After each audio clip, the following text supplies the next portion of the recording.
Welcome to Teja academy. మనం group 2 మెయిన్స్కు సంబంధించి Indian పాలిటీలో గతంలో రాజ్యాంగ ప్రవేశికలు ఉన్నటువంటి పదాల యొక్క వివరణ గురించి మనం అధ్యయనం చేస్తున్నాం. అందులో భాగంగా సార్వభౌమాధికారం లేదా సర్వసత్తాక అనే అంశాన్ని గతంలో మాట్లాడుకోవడం జరిగింది. మరి ఇప్పుడు సామ్యవాదం అనే పదం ఏంటో ఒకసారి జాగ్రత్తగా విన్నాం. ఫస్ట్ సామ్యవాదం, ఇంగ్లీష్లో దీన్ని సోషలిజం అంటాం. అంటే సామ్యవాదం ఏంటి చూద్దాం, జాగ్రత్త వినాలి సార్. సార్వభౌమాధికారం సర్వసత్తాక దేశం అంటే భారతదేశానికి ఉన్నటువంటి స్వతంత్ర అధికారం గుర్తుపెట్టుకోండి. బహిరంగ విధానాల్లో కానీ అంతరంగ విధానాల్లో కానీ స్వతంత్రంగా నిర్ణయాలు తీసుకునేటువంటి అంశమే సార్వభౌమాధికారం. ఇక్కడ ఏంటంటే సామ్యవాదము వెరీ వెరీ వెరీ ఇంపార్టెంట్. నిజానికి పోతే భారతదేశం 1950 జనవరి 26వ తేదీన రాజ్యాంగం అమలులోకి వచ్చినప్పుడు సామ్యవాదం అనే పదం లేదు. 1976 42వ రాజ్యాంగ సవరణ చట్టం ద్వారా సామ్యవాదం అనే పదాన్ని రాజ్యాంగం అనే బుక్లో రాజ్యాంగ ప్రవేశికలో ఈ పదాన్ని ఇరికించడం జరిగింది. సరే, ఎందుకు వచ్చింది నేను మాట్లాడదాం. సరే, ఫస్ట్ భారతదేశ సామ్యవాదం ఏంటంటే వెరీ వెరీ వెరీ ఇంపార్టెంట్, జాగ్రత్తగా గుర్తుపెట్టుకోవాలి సార్. భారతదేశ సామ్యవాదం, ఈ పదాలు ఇట్లాంటివి అడుగుతాడు. మళ్ళీ చెప్తున్నా, ప్రజాస్వామ్య సామ్యవాదం ఏంటో చెప్తా సార్, లేదా నెహ్రూ సామ్యవాదం అంటారు. ఇది బిట్టు సార్. మళ్ళీ చెప్తున్నా, జాగ్రత్త చేయండి. రేపు స్టేట్మెంట్ అడుగుతాడు, భారతదేశ సామ్యవాదం. సార్, సామ్యవాదం అంటే అర్థం ఏంటి? దేశంలో ఉన్నటువంటి ధనికుల నుంచి దేశంలో ఉన్నటువంటి పేదల వీళ్ళ మధ్య ఏం చేయాలంటే రోజు రోజుకు అంతరాన్ని తగ్గించేసి ఇద్దరిని సమానంగా తీసుకురావడం సామ్యవాదం యొక్క అతి ముఖ్యమైన లక్ష్యం. ఓకే, బాగానే ఉంది. మరి దేశంలో ఉన్న ధనికులకు ఈ దేశంలో ఉన్న పేదలకు మధ్య అంతరాన్ని పూడ్చాలంటే ఏం చేయాల? ఉత్పత్తి కార్యకలాపాలను ప్రభుత్వ ఆధ్వర్యంలో నడపాలి. సార్, ఉత్పత్తి కార్యకలాపాలను ప్రభుత్వ ఆధ్వర్యంలో నడిపితే ఏమవుతుందంటే ప్రభుత్వమే లాభాలను పొంది, ప్రభుత్వమే ఆదాయం పొంది, ఆ ఆదాయం పొందినటువంటి ప్రభుత్వం ఏం చేస్తుందంటే దేశంలో ఉన్నటువంటి పేదలకు పంచిపెడుతుంది. ఇది సామ్యవాద దేశాల యొక్క అతి ముఖ్యమైనటువంటి లక్షణం. సార్, మన భారతదేశం కూడా ఇట్లాంటి లక్షణమే ఉందా అంటే, కానీ మన భారతదేశంలో ఇట్లాంటి లక్షణం లేదు sir. Very very very important, బ్రెయిన్లో ఫిట్ చేయండి. అసలు భారతదేశ సామ్యవాదం ఏంటంటే ఇదో ప్రజాస్వామ్య సామ్యవాదం లేదా నెహ్రూ సామ్యవాదం అంటారు మన భారతదేశంలో.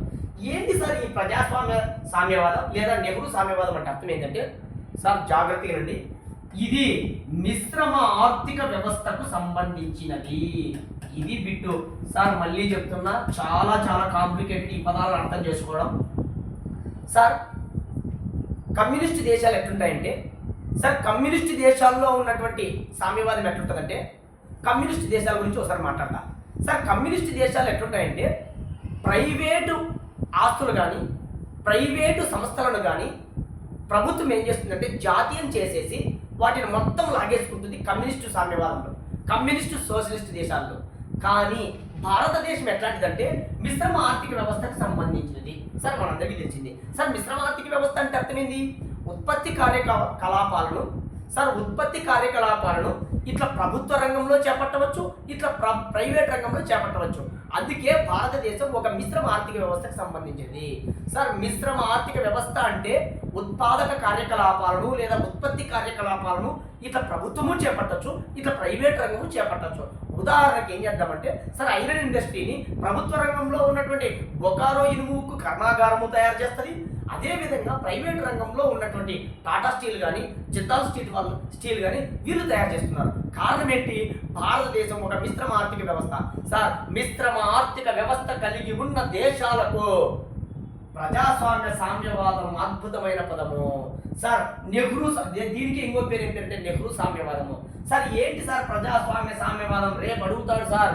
ప్రజాస్వామ్య సామ్యవాదం అనగా సార్, ఉత్పాదక కార్యకలాపాలను ఇట్లా ప్రభుత్వము ప్రైవేట్ రంగము ఇద్దరూ చేపట్టి దేశంలో ధనికులకు పేదలకు మధ్య అంతరాన్ని తగ్గించడమే ప్రజాస్వామ్య సామ్యవాదం యొక్క అతి ముఖ్యమైన లక్షణము. సార్, మళ్ళీ చెప్తున్నా సార్, సామ్యవాదం అంటే ఏంటి?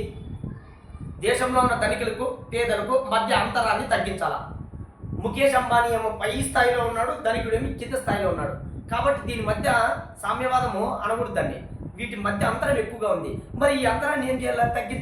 తగ్గించాలంటే ఏం చేయాలా? ప్రభుత్వమే కార్యకలాపాలు చేయబడితే ఆదాయం అంతా ప్రభుత్వ వర్గాలకు చేరి ఆ ప్రభుత్వం కింది స్థాయి వర్గాలకు చేరుస్తుంది. ఎక్కడ? కమ్యూనిస్ట్ దేశాల్లో. కానీ మన దేశం ఎట్లాంటిది? మిశ్రమ ఆర్థిక వ్యవస్థకు సంబంధించింది. సార్ మిశ్రమ ఆర్థిక వ్యవస్థ అంటే ఏంటి?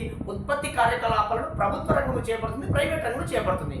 అయితే ఈ ప్రభుత్వ రంగము ప్రైవేట్ రంగము ఇద్దరు చేపట్టడం వల్ల లాభాలను ఇద్దరు ఆర్జిస్తారు.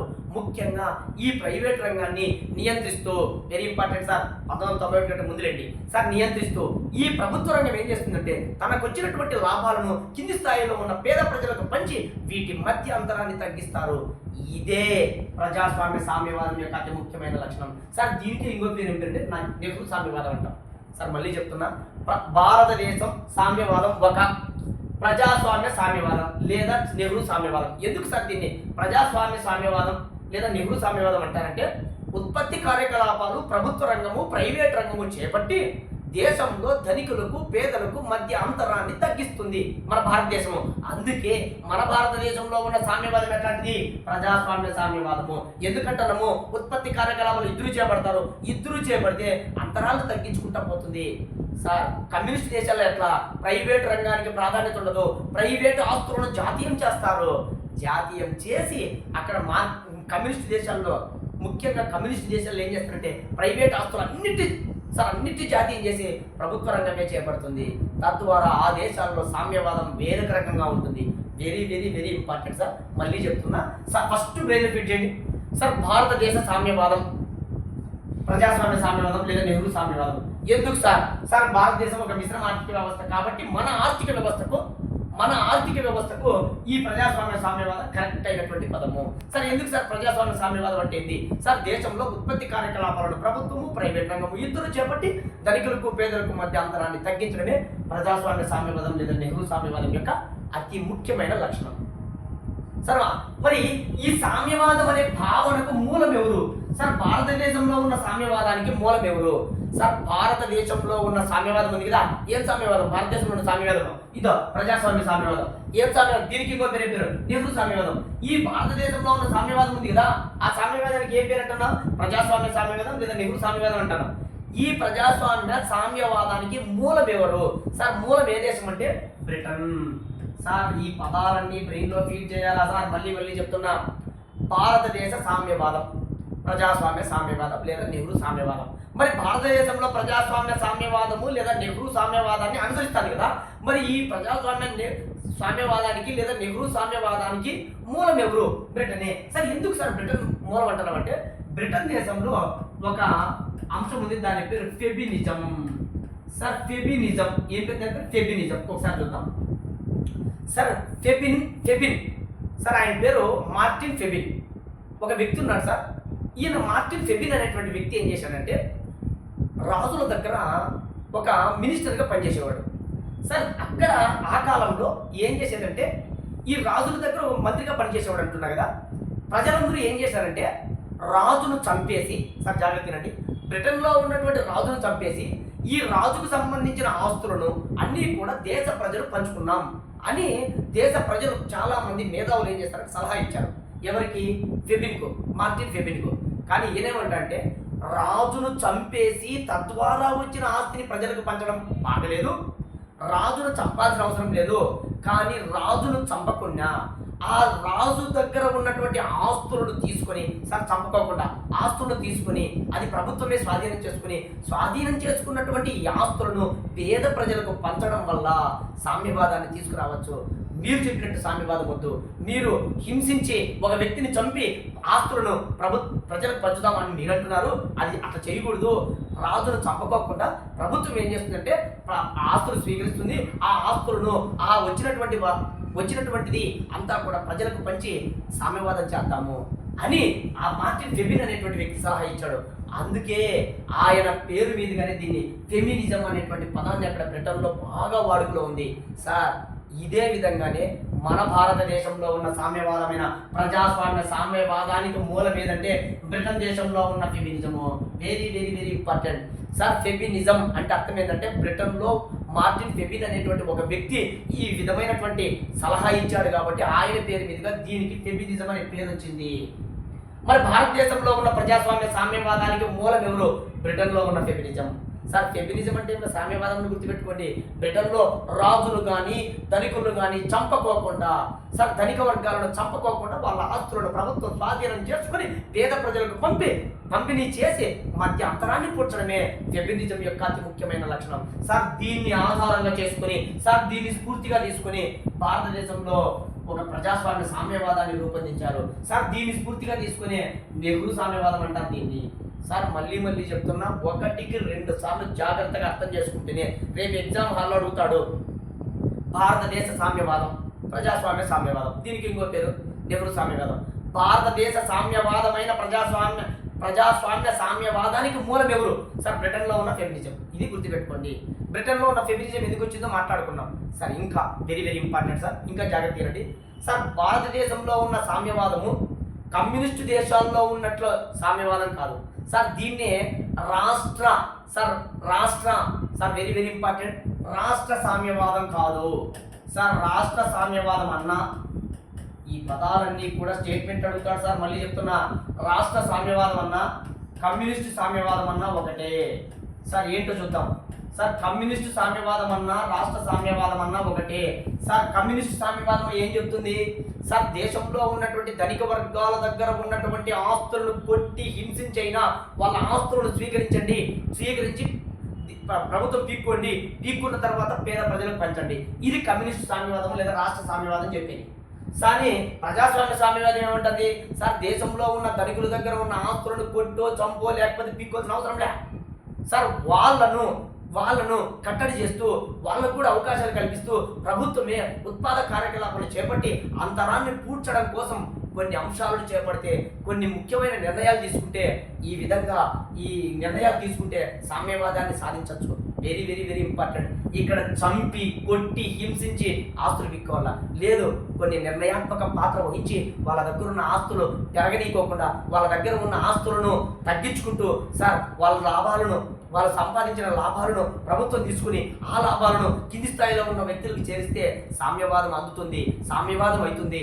అందుకే ఇట్లాంటి సామ్యవాదాన్ని ఏమంటామంటే ప్రజాస్వామ్య సామ్యవాదం సార్. ప్రజాస్వామ్యం అంటే ఏమి లేదు, అందరూ ఆమోదయోగ్యమైంది. వాళ్ళని కొట్టద్దండి, తిట్టద్దండి, చంపొద్దండి. వాళ్ళు సంపాదించిన ధనంలో పన్నుల రూపంలో బిక్కోండి. ఆ వచ్చిన పన్నులను ఆదాయాన్ని కింది వర్గాలకు చేర్చండి. తద్వారా వాళ్ళు సంపాదించిన ధనం నుంచి పన్నులు బిక్కోండి. ఆ పన్నుల నుంచి వచ్చిన ఆదాయాన్ని కింది స్థాయి వర్గాలకు చేర్చండి. వీళ్ళ ఆదాయం పెరగకోకుండా వీళ్ళ ఆదాయం తగ్గకోకుండా ఇద్దరిని సమానం చేసేంత వరకు సామ్యవాదాన్ని కొనసాగించండి. ఇదే ప్రజాస్వామ్య సామ్యవాదం లేదా నెహ్రూ సామ్యవాదం సార్. 1కి 2 సార్లు జాగ్రత్తగా వింటే అర్థమవుతుంది సార్. ఒకసారి సార్ దేశానికి స్వాతంత్రం వచ్చిన తర్వాత సార్ 1955 వెరీ ఇంపార్టెంట్ సార్. మళ్ళీ చెప్తున్నా, 1955లో సార్ ప్రతి సంవత్సరం దేశానికి స్వాతంత్రం వచ్చిన తర్వాత కూడా కాంగ్రెస్ ఐఎన్సీ సమావేశాలు జరుపుతూ ఉంటుంది సార్. ఆ విధంగా సార్ మద్రాసులో అవడి అనేటువంటి ప్రాంతం సార్ వెరీ ఇంపార్టెంట్, కొన్ని వందల సార్లు అడిగాడు ఇది కూడా సార్. దేశానికి స్వాతంత్రం వచ్చిన తర్వాత 1955వ సంవత్సరంలో మా తమిళనాడు రాష్ట్రంలోని అవడి అనేటువంటి ప్రాంతంలో ఐఎన్సీ సమావేశం జరిగింది సార్. ఐఎన్సీ సార్ అవడిలో జరిగిన ఐఎన్సీ సమావేశంలో 1955వ సంవత్సరంలో కాంగ్రెస్ ఏం చెప్పిందంటే, అసలు భారతదేశం యొక్క అతి ప్రధానమైన లక్ష్యం ఏంటంటే సామ్యవాద తరహా దేశంగా రూపొందించడం. Very important sir. ఈ క్రింది ఏ సమావేశంలో భారతదేశాన్ని సామ్యవాద తరహా సమాజ లక్ష్యం అని కాంగ్రెస్ తీర్మానించింది? అవడి కాంగ్రెస్ సమావేశం సార్. ఏ సంవత్సరము? 1955 సార్. ఎక్కడ? తమిళనాడు రాష్ట్రంలో. మళ్ళీ ఒకసారి చెప్తున్నా, భారతదేశం సామ్యవాద తరహా దేశం అని ప్రధాన లక్ష్యం అని ఈ క్రింది ఏ సమావేశంలో తీర్మానించడం జరిగింది? 1955 అవడి కాంగ్రెస్ సమావేశంలో మా భారతదేశం సామ్యవాద తరహా లక్ష్యం అనేది అతి ముఖ్యమైన లక్ష్యంగా కాంగ్రెస్ తీర్మానమైనటువంటి అవడిలో చెప్పుకుంది. Very important sir. ఇవన్నీ జనరల్ స్టడీస్కు కొన్ని వందల సార్లు అడిగాడు. Very important sir. భారతదేశ సామ్యవాదం కమ్యూనిస్ట్ సామ్యవాదం కాదు, భారతదేశ సామ్యవాదం రాష్ట్ర సామ్యవాదం కాదు సార్. రాష్ట్ర సామ్యవాదం అన్నా ఒకటే, కమ్యూనిస్ట్ సామ్యవాదం అన్నా ఒకటే. ప్రభుత్వమే వాళ్ళను ధనికులను అధిక స్థాయిలో ఉన్న ఆదాయం పొందే వాళ్ళను చంపేసి కొట్టేసి వాళ్ళ ఆస్తులను పీక్కుని పేద ప్రజలకు పంచేది కమ్యూనిస్టు సామ్యవాదం. లేదా రాష్ట్ర సామ్యవాదం, లేదు వాళ్ళ ఆస్తులను సంపద్దండి, వాళ్ళని పట్టద్దండి, కొన్ని లాభాలను పొందిన అంశాలను పీక్కుని ఆ లాభాలను కింది స్థాయి వర్గాలకు చేర్చి వీళ్ళ మధ్య అంతరాన్ని పూడ్చేదే ప్రజాస్వామ్య సామ్యవాదం. దీనిని నెహ్రూ సామ్యవాదం అంటారు. Sir very very important. ఇంకా మన భారతదేశము సామ్యవాదం ఒకసారి సుప్రీంకోర్టు తీర్పులు ఉన్నాయి సార్. ఆ సుప్రీంకోర్టు ఏం చెప్పిందంటే సార్ భారతదేశ సామ్యవాదం ఎట్లాంటిదంటే, ఇది కూడా అడిగింది సార్. సుప్రీంకోర్టు ఏం చెప్పిందంటే గాంధీ ప్లస్ మార్క్సిజం అంటాం సార్. భారతదేశ సామ్యవాదం గాంధీ మరియు మార్క్సిజం కలయిక అని సుప్రీంకోర్టు ఎన్నో తీర్పులు చెప్పింది సార్. గాంధీ భావాలకు అనుగుణంగా ఉంది. అదే విధంగా కార్ల్ మార్క్స్ ఉన్నాడు.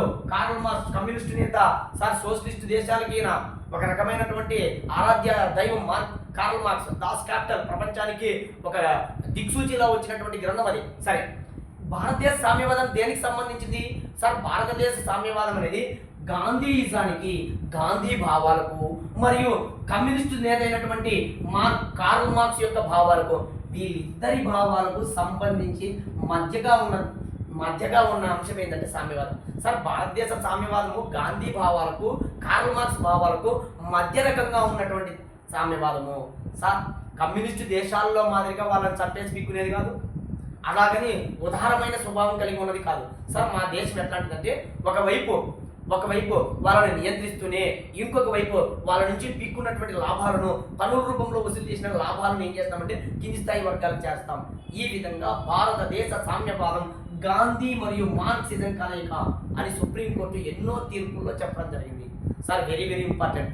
భారతదేశ సామ్యవాదం ఒక ప్రజాస్వామ్య సామ్యవాదం, భారతదేశ సామ్యవాదం ఒక నెహ్రూ సామ్యవాదం, భారతదేశ సామ్యవాదం ఒక గాంధీ మార్క్సిజం కలయిక అని సుప్రీంకోర్టు తీర్పులు ఇవ్వడం జరిగింది సార్. భారతదేశ సామ్యవాదం కమ్యూనిస్ట్ సామ్యవాదం కాదు, భారతదేశ సామ్యవాదం రాష్ట్ర సామ్యవాదం కాదు సార్. ఈ రెండు పదాలు కాదు అనేది స్టేట్మెంట్ రూపంలో అడుగుతాడు. మళ్ళీ చెప్తున్నా, బాగా గుర్తుపెట్టుకోవాల్సిందే సార్. ఇంకా సార్ భారతదేశ సామ్యవాదానికి మూలం ఏంటి?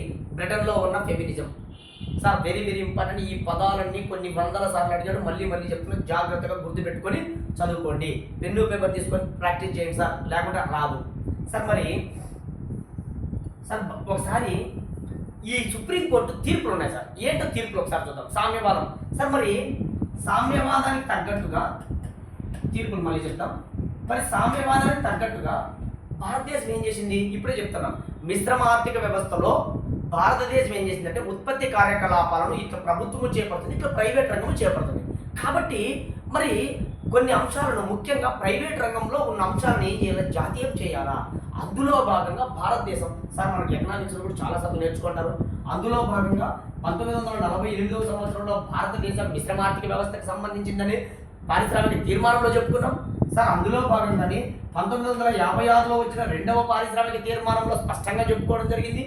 ఎందుకంటే మిశ్రమ ఆర్థిక వ్యవస్థను బలోపేతం చేయడం జరిగింది సార్. అదే విధంగానే 1955వ సంవత్సరంలో ఎస్బీఐని జాతీయం చేయడం జరిగింది సార్. 1956వ సంవత్సరంలో ఎల్ఐసిని జాతీయం చేయడం జరిగింది సార్. అదే విధంగానే 1969లో 14 బ్యాంకులను జాతీయం చేయడం జరిగింది సార్. 1972వ సంవత్సరంలో జిఐసిని జాతీయం చేయడం జరిగింది సార్. జనరల్ ఇన్సూరెన్స్ కార్పొరేషన్ అంటాం, లైఫ్ ఇన్సూరెన్స్ కార్పొరేషన్ సార్. మనుషులకు ఇన్సూరెన్స్ ఇచ్చేది ఎల్ఐసి అయితే సార్, ఆస్తులకు, ముఖ్యంగా వాహనాలకు కానీ ఆస్తులకు కానీ పంటలకు కానీ ఇచ్చేది ఏంటంటే జిఐసి. 1972లో జాతీయం చేయడం జరిగింది సార్. 1980వ సంవత్సరంలో 6 బ్యాంకులను జాతీయం చేయడం జరిగింది సార్. ఎందుకు సార్ ఇవన్నీ జాతీయం చేశారంటే ఇవి ప్రైవేట్ రంగంలో ఉన్న అంశాలే.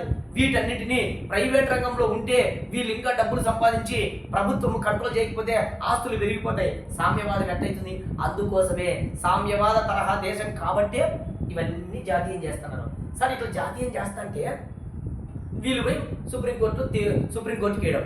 మా ఆస్తులను ఇందిరాగాంధీ గారు, మా ఆస్తులను జవహర్లాల్ నెహ్రూ గారు వీళ్ళు ఏం చేస్తారంటే ఆస్తులను జాతీయం చేస్తున్నారు. అసలు మన భారతదేశంలో సామ్యవాదం అని ఎక్కడా మాట్లాడుకోలేదు కదా అని ప్రతిసారి పోయి కోర్టులో పోయి కేసు వేయడం.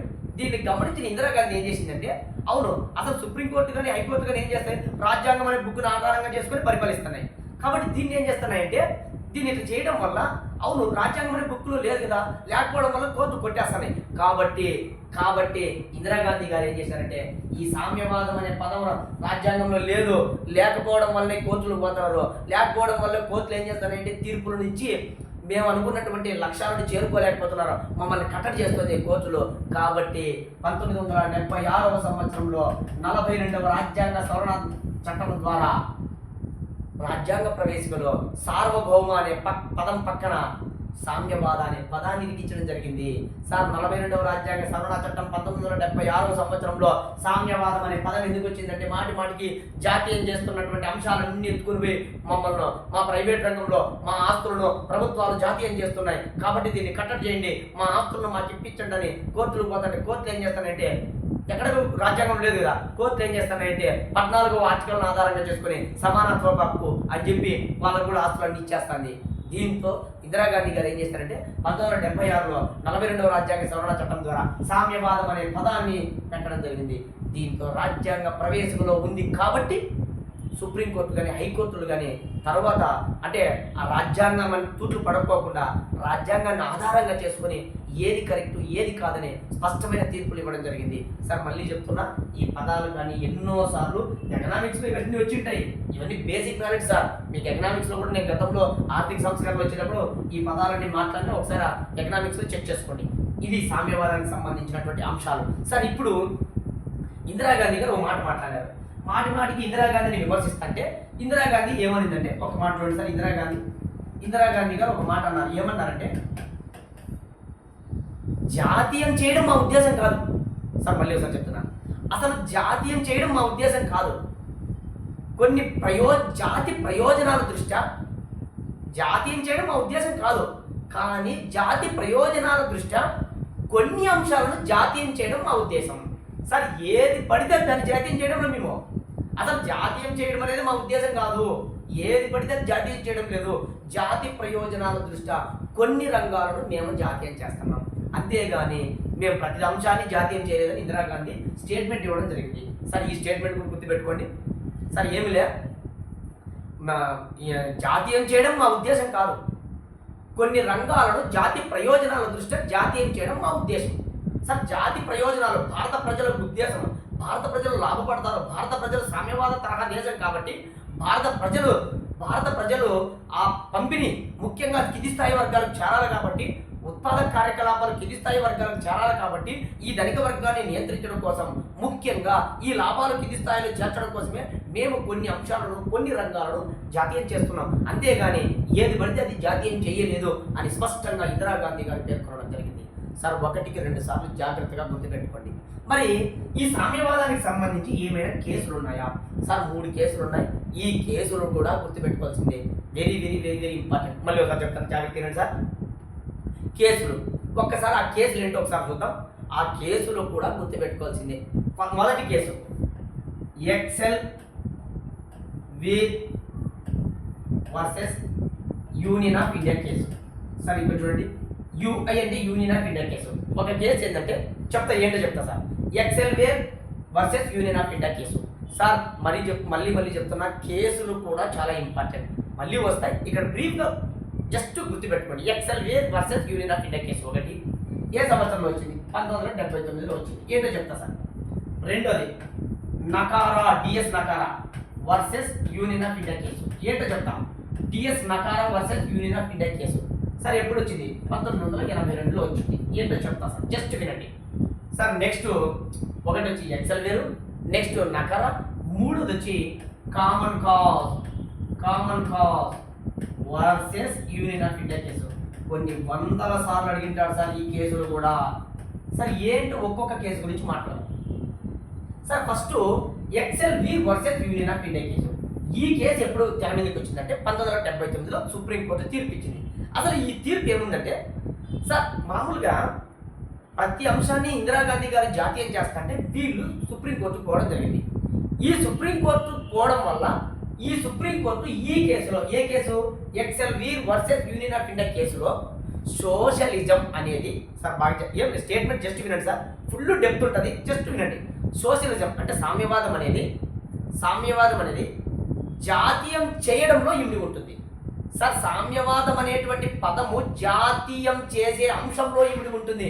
అంటే అర్థం ఏంటంటే ఈ ప్రైవేటు వర్గాలకు సంబంధించిన వాళ్ళందరూ కూడా సుప్రీంకోర్టు మెట్లు దొక్కుతుంటే సుప్రీంకోర్టు ఏం చేసిందంటే ఎక్సెల్వీర్ వర్సెస్ యూనియన్ ఆఫ్ ఇండియా కేసులో ఏం చెప్పిందంటే అసలు జాతీయం చేయడం, సామ్యవాదం అనే పదము, ఈ సోషలిజం అనే పదము జాతీయం చేయడంలో ఇమిడి ఉంది. జాతీయం చేయడంలో ఇమిడి ఉందంటే అర్థం ఏంటంటే ప్రతి అంశాన్ని జాతీయం చేయడం లేదు. సోషలిజం అనే పదము ప్రతి అంశాన్ని వాళ్ళు జాతీయం చేయడం లేదు. జాతి ప్రయోజనాల దృష్ట్యా కొన్ని అంశాలను మాత్రమే జాతీయం చేస్తున్నారు. ఆల్రెడీ ఇందిరాగాంధీ ఎప్పుడో చెప్పింది. ఇక్కడ కూడా ఎక్సెల్వీర్ వర్సెస్ యూనియన్ ఆఫ్ ఇండియా కేసులో కూడా ఇదే మాట మాట్లాడింది. సార్ సోషలిజం అనేటువంటి పదము జాతీయం చేయడంలో ఇమిడి ఉంది. సోషలిజం అనేటువంటి పదము జాతీయం చేయడంలో, జాతీయ ప్రాముఖ్యతలో ఇమిడి దాగి ఉంది అని ఈ కేసులో చెప్పడం జరిగింది. ఏం అవసరం లేదు, జస్ట్ గుర్తుపెట్టుకోండి. సార్ కేసులు మాత్రం బ్రెయిన్లో ఫీల్ చేయండి. Sir Excel Wear versus union of India కేసులు ఖచ్చితంగా అడుగుతాడు. Excel Wear versus union of India case దేనికి సంబంధించింది? సామ్యవాదానికి సంబంధించింది. Sir next Nakara versus union of India case ఎప్పుడు వచ్చింది? 1982. Sir very important. ఈ Nakara versus union of India కేసులో ఏం చెప్పిందంటే సుప్రీంకోర్టు, ఇది కూడా ఒక డిఎస్ నకారా. సార్ మళ్ళీ మనం ప్రాథమిక హక్కులు వచ్చినప్పుడు క్షుణ్ణంగా మాట్లాడదాం. ఇక్కడ నేనేం చెప్పినా అది గుర్తుపెట్టుకోండి. Sir DS Nakara versus union of India case 1982లో వచ్చింది. ఈ కేసులో ఏం చెప్పిందంటే సార్ వెరీ ఇంపార్టెంట్, భారతదేశం యొక్క అతి ముఖ్య లక్ష్యం, సార్ భారతదేశం యొక్క ముఖ్య లక్ష్యం సోషలిజం. సార్ భారతదేశం యొక్క ముఖ్య లక్ష్యం ఏంటంటే సామ్యవాదము. కాబట్టి సామ్యవాదం వెరీ వెరీ ఇంపార్టెంట్. కాబట్టి సామ్యవాదం ఉండడం వల్ల దేశంలో ఉన్నటువంటి శ్రామికులందరికీ సరి అయిన పని గంటలు కల్పించి వాళ్ళను ఆర్థికంగా బలోపేతం చెయ్యాలి అని ఈ కేసులో చెప్పడం జరిగింది. సార్ మళ్ళీ చెప్తా, రేపు ఎగ్జామ్ హాల్లో ఇది కూడా ప్రశ్న అడిగాడు. భారతదేశం యొక్క ముఖ్య లక్ష్యం సామ్యవాదం. భారతదేశం యొక్క ముఖ్య లక్ష్యం సామ్యవాదం. దేశంలో ఉన్న శ్రామికులందరికీ సరి అయిన పని గంటలు కల్పించి ఆర్థికంగా లాభదాయకతను చేకూర్చాలి అని ఈ క్రింది ఏ కేసులో చెప్పడం జరిగింది? Nakara versus union of India case 1982. Very very very important. Sir సామ్యవాదం అతి ముఖ్య లక్ష్యం అని ఈ క్రింది ఏ కేసులో చెప్పింది? ఇది వెరీ ఇంపార్టెంట్. సామ్యవాదం లక్ష్యం. సార్ భారతదేశం యొక్క లక్ష్యం ఏంటంటే సామ్యవాదాన్ని సాధించడం. దీనికోసం శ్రామికులందరికీ సరైన పని గంటలు కల్పించి ఆర్థిక అంశాలను తోడ్పాటును అందించాలి అని D S Nakara versus union of India కేసులో చెప్పడం జరిగింది. సార్ ఈ స్టేట్మెంట్ కూడా అడిగినాడు సివిల్ సర్వీస్లో ఎన్నోసార్లు అడిగాడు. ఏమడిగాడంటే ఇక్కడ చూడండి, ఈ క్రింది ఏ కేసులో సామ్యవాదం భారతదేశం అతి ముఖ్య లక్ష్యం, సామ్యవాదం అనేది భారతదేశం యొక్క అతి ముఖ్యమైన లక్ష్యం అని ఈ క్రింది ఏ కేసులో చెప్పడం జరిగింది? Nakara versus union of India case. ఎన్నోసార్లు అడిగాడు. సార్ సామ్యవాదం అనే పదం జాతీయం చేయడంలో ఇమిడి ఉంది అని చెప్పింది ఎవరంటే Excel Wear versus union of India case. ఇది గుర్తు పెట్టుకోకపోయినా భారతదేశం యొక్క అతి ముఖ్య లక్ష్యం సామ్యవాదం అని ఈ క్రింది ఏ కేసులో చెప్పడం జరిగింది? Nakara versus union of India case. ఖచ్చితంగా very very very important. Sir ఇక 1991లో ఏం చేశారంటే పివి నరసింహారావు గారు ఆర్థిక సంస్కరణలు ప్రవేశపెట్టడం జరిగింది. సార్ ఎప్పుడైతే ఆర్థిక సంస్కరణలు ప్రవేశపెడతానే సార్ అప్పటి వరకు మిశ్రమ ఆర్థిక వ్యవస్థలో ప్రభుత్వ రంగానికి ప్రాధాన్యత ఉండేది. సార్ మిశ్రమ ఆర్థిక వ్యవస్థలో 1991లో నూతన ఆర్థిక సంస్కరణలు వచ్చేందుకు ప్రభుత్వ రంగానికి ప్రాధాన్యత తగ్గి ప్రైవేట్ రంగానికి ప్రాధాన్యత పెరిగింది. తద్వారా దేశంలో సామ్యవాదం తగ్గిపోతుంది. తద్వారా ఇంకెక్కడ సామ్యవాదం కోల్పోసిన పరిస్థితి ఏర్పడుతుంది. సార్ ఇప్పుడు ఏమైతుందంటే ధనికులకు ఉన్నత స్థాయి వర్గాలలో ఇంకా ప్రైవేట్ రంగానికి ప్రాధాన్యత ఇవ్వడం వల్ల వాళ్ళు ఇంకా డబ్బులు సంపాదించుకుంటారు, పేదవాళ్ళు ఇలాగే ఉంటారు. కాబట్టి అయ్యా సుప్రీంకోర్టు నేను ఏమడుగుతున్నానంటే ఇదో ఈ common cause versus union of India కేసులో ఫస్ట్ సామ్యవాదం అనే పదాన్ని తొలగించండి అని పోయింది. ఈ కేసులో సామ్యవాదం అనే పదాన్ని తొలగించండి అని సుప్రీంకోర్టుకు పోతే ఈ కామన్ కాజ్ వర్సెస్ ఇది ఒక సంస్థ సార్. కామన్ కాజ్ అనేది ఒక స్వచ్ఛంద సంస్థ. ఈ సంస్థ అయ్యా రాజ్యాంగంలో రాజ్యాంగం అనే బుక్లో ప్రవేశికలో 42వ రాజ్యాంగ సవరణ చట్టం ద్వారా 1976లో ఇందిరాగాంధీ గారు సామ్యవాదం అనే పదాన్ని ప్రవేశపెట్టడం జరిగింది. ఆమె ప్రవేశపెట్టడం బాగుంది. కానీ 1991లో ఇదే కాంగ్రెస్ గవర్నమెంట్ ఆర్థిక సంస్కరణలు తెచ్చింది. ఆర్థిక సంస్కరణలు తేవడం వల్ల ప్రభుత్వ ప్రాధాన్యత తగ్గి ప్రైవేట్ రంగానికి ప్రాధాన్యత పెరిగింది. తద్వారా దేశంలో సామ్యవాదం తగ్గిపోతుంది. కాబట్టి ఈ సామ్యవాదం అనే పదాన్ని తొలగించండి అని కామన్ కాజ్ అనే సంస్థ సుప్రీంకోర్టు మెట్లెక్కింది. ఎప్పుడు? 1991లో. అప్పుడు ఎక్కితే సుప్రీంకోర్టు ఈ తీర్పులో ఏం చెప్పిందంటే అయ్యా దేశంలో సామ్యవాదం అనే పదాన్ని రాజ్యాంగంలో సామ్యవాదం అనే పదాన్ని తొలగించాల్సిన అవసరం లే. ఎందుకంటే సార్ ఎప్పుడైతే మన భారతదేశంలో ధనికులకు పేదలకు మధ్య అంతరం తగ్గిపోయింది అనుకుంటామో ఆ రోజు తొలగించండి, అంతవరకు సామ్యవాదం అనే పదానికి విలువ ఉంటుంది. సార్ మళ్ళీ చెప్తున్నా, ఆర్థిక సంస్కరణలు రావడం వల్ల సామ్యవాదం అనే పదాన్ని తొలగించండి అని చెప్పి కామన్ కాజ్ అనే సంస్థ ఏం చేసిందంటే సుప్రీంకోర్టుకి ఎక్కితే సుప్రీంకోర్టు ఏం చెప్పిందంటే రాజ్యాంగం అనే బుక్లో రాజ్యాంగ ప్రవేశకులో సామ్యవాదం అనే పదాన్ని తొలగించాల్సిన అవసరం లేదు. ఎందుకనగా దేశంలో ధనికులకు పేదలకు మధ్య అంతరాన్ని ఎప్పుడైతే తగ్గిపోతుందో అప్పుడు మాత్రమే సామ్యవాదం అనే పదాన్ని తొలగించాలి, అంతేగాని సామ్యవాదం అనే పదాన్ని తొలగించాల్సిన అవసరమే లేదు అని స్పష్టంగా తీర్పులో చెప్పడం జరిగింది. సార్ ఆ తీర్పు ఏంటంటే common cause versus union of India case. Sir ఇంకా ఏం చెప్పిందంటే సుప్రీంకోర్టు, సార్ దేశంలో అజ్ఞానం కానీ అంతస్తుల్లో కానీ అవకాశాల్లో కానీ అసమానతలు తొలగిపోయేంత వరకు సామ్యవాదం బ్రతికే ఉంటుంది. సార్ ఇక్కడ చూడండి, దేశంలో అజ్ఞానం కానీ అంతస్తుల్లో కానీ అవకాశాల్లో కానీ అసమానతలు తొలగే వరకు సామ్యవాదం అనే పదం ఉంటుంది అని సుప్రీంకోర్టు తీర్పు చెప్పడం జరిగింది. సార్ ఈ రోజు చెప్పిన సామ్యవాదం మీద ఖచ్చితంగా పిట్లు ఉండనే ఉంటుంది. భారతదేశ సామ్యవాదం ఒక ప్రజాస్వామ్య సామ్యవాదం, భారతదేశ సామ్యవాదం ఒక నెహ్రూ సామ్యవాదం, భారతదేశ సామ్యవాదం ఒక భారతదేశ సామ్యవాదానికి మూలం బ్రిటన్ ఫెమినిజం, భారతదేశ సామ్యవాదం ఒక గాంధీ మార్క్సిజం కలయిక, భారతదేశ సామ్యవాదం ఒక కమ్యూనిస్ట్ సామ్యవాదం కాదు, భారతదేశ సామ్యవాదం ఒక రాష్ట్ర సామ్యవాదం కాదు. ప్రతి పదము ఇంపార్టెంట్ సార్. స్టేట్మెంట్ రూపంలో అడిగినాడంటే ఇక్కడే సగం మంది రాలిపోతారు, బిట్లు చేయలేరు. సార్ భారతదేశ సామ్యవాదం మిశ్రమ ఆర్థిక వ్యవస్థకి సంబంధించింది. ఉత్పత్తి కార్యకలాపాలు ఇట్లా ప్రభుత్వ రంగము ప్రైవేట్ రంగం చేపడుతుంది. అయితే ప్రైవేట్ రంగం నుంచి వచ్చే లాభాలను కింది స్థాయి వర్గాలకు చేర్చి అంతరాన్ని తగ్గించడమే భారతదేశం యొక్క ప్రజాస్వామ్య సామ్యవాదం యొక్క అతి ముఖ్యమైన లక్ష్యం. సార్ కొన్ని తీర్పులు ఉన్నాయి, అందులో ఒకటి Excel Wear versus union of India case, Nakara versus union of India case, common cause versus union of India case. Sir Excel Wear versus union of India కేసులో సార్ సోషలిజం అనేది జాతీయం చేయడంలో దాగి ఉంది. Sir Nakara versus union of India కేసులో సామ్యవాదం భారతదేశం యొక్క అతి ముఖ్యమైన లక్ష్యం. సార్ దేశంలో ఉన్న శ్రామికులందరికీ సరైన 10 గంటలు కల్పించి ఆర్థిక సమానత్వాన్ని చేకూర్చినప్పుడే సామ్యవాదానికి అర్థమని ఆ కేసులో చెప్పడం జరిగింది. సార్ ఆర్థిక సంస్కరణలు ప్రవేశపెట్టడం వల్ల సామ్యవాదం అనే పదాన్ని తొలగించండి అని చెప్పి ఈ కామన్ కాజ్ అనే స్వచ్ఛంద సంస్థ కోర్టు మెట్లు ఎక్కితే అమ్మ అయ్యా ఈ పదం ఎప్పుడు తొలగించాలి తెలుసా? దేశంలో ఉన్నటువంటి ధనికులకు పేదలకు మధ్య అంతరం తగ్గినప్పుడు మాత్రమే తొలగించాలి, ఇప్పుడు తొలగించాల్సిన అవసరం లేదు. అజ్ఞానం కానీ అంతస్తుల్లో కానీ అవకాశాల్లో కానీ అసమానతలు తొలగేంత వరకు సామ్యవాద పదానికి విలువ ఉంటుంది అని స్పష్టంగా చెప్పడం జరిగింది. సార్ కాంగ్రెస్ అవడి సమావేశంలో భారతదేశం సామ్యవాద తరహా దేశం అని స్పష్టంగా తీర్మానించడం జరిగింది. ఎక్కడ? మద్రాసులో ఉన్న అవడి సమావేశంలో. మా తరహా సార్ ఇక్కడ చూడండి, ఇందిరాగాంధీ ఏం స్టేట్మెంట్ ఇచ్చింది? మా తరహా సామ్యవాదం మాకుంది, జాతీయం చేయడమే మా ఉద్దేశం కాదు, కొన్ని అంశాలను జాతీయం చేయడం మా ఉద్దేశం. సరే ఇక్కడ చూడండి, మా తరహా సామ్యవాదం మాకుంది అంటే అర్థమైంది, అదే ప్రజాస్వామ్య సామ్యవాదముని అంటే అర్థమైంది, నెహ్రూ సామ్యవాదముని. మా తరహా సామ్యవాదం మాకుంది, జాతీయం చేయడమే మా ఉద్దేశం కాదు, కొన్ని రంగాలను కొన్ని అంశాలను జాతీయం చేయడం మా ఉద్దేశం.